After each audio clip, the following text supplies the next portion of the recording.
What's good, YouTube? It's your boy, Blue Blood Sports TV, back at y'all with another one. So we got unfortunate news that I've been telling you guys.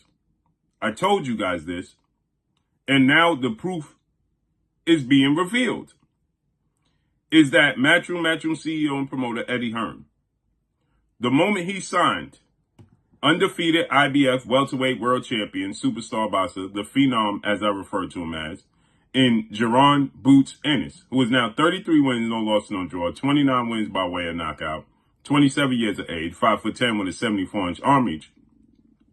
Eddie Hearn's plans from the very beginning was to have Jaron Boots Ennis move up to junior middleweight, 154 pounds, and challenge the fighters there, because Eddie Hearn does not value the other champions at welterweight, right? He does not see the value in those fights and those fighters, right? Jaron Boots Ennis has plans to become undisputed at 147 before he got with Eddie Hearn. Now you have the WBA welterweight world champion, Lithuanian star boxer, Ennis, who's 15 wins, no loss, no draw, 9 wins by way of knockout, 30 years of age, 5'8" with a 68-inch arm reach. You have the WBO welterweight newly crowned world champion, Brian Norman Jr. Okay? Brian Norman Jr. shocked the world, beating Giovanni Santillan in May for the WBO title. He's 26 wins, no loss, no draw, 20 wins by way of knockout, 23 years of age, 5'8" with a 72-inch arm reach. And then you have Mexican superstar, WBC world champion, Mario Barrios. Mario Barrios is the WBC welterweight champion. 29 wins, 2 losses, no draw, 18 wins by way of knockout. One time in his career, he was knocked out. He's 29, 6 foot tall with a 71-inch arm reach. Right?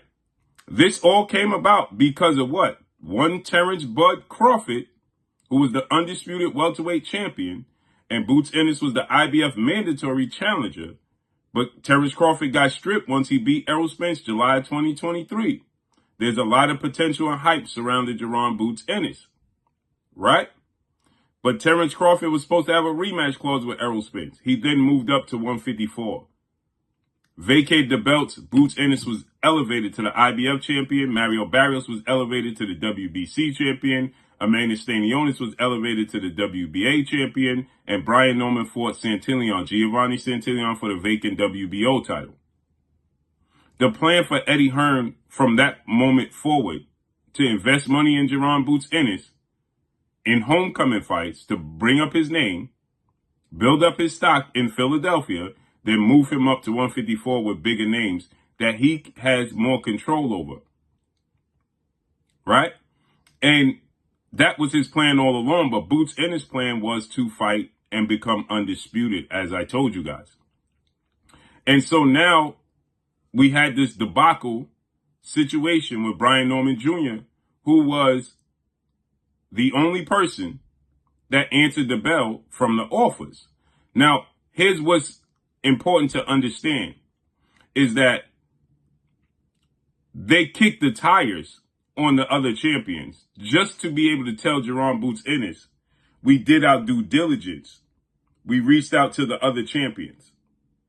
But they never actually wanted to make fights with those other champions. You understand? And so with that said, they made offers, but not realistic offers for unifications. Brian Norman actually responded. So Mario Barrios is now going to fight Abel Ramos with MVP Promotions, Jake Paul, and they're paying him $3 million to defend his title.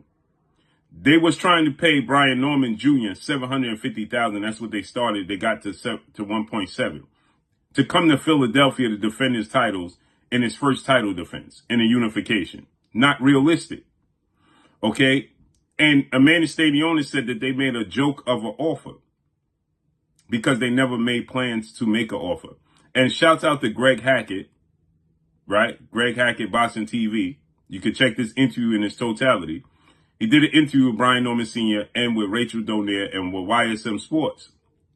Shout out to YSM Sports as well.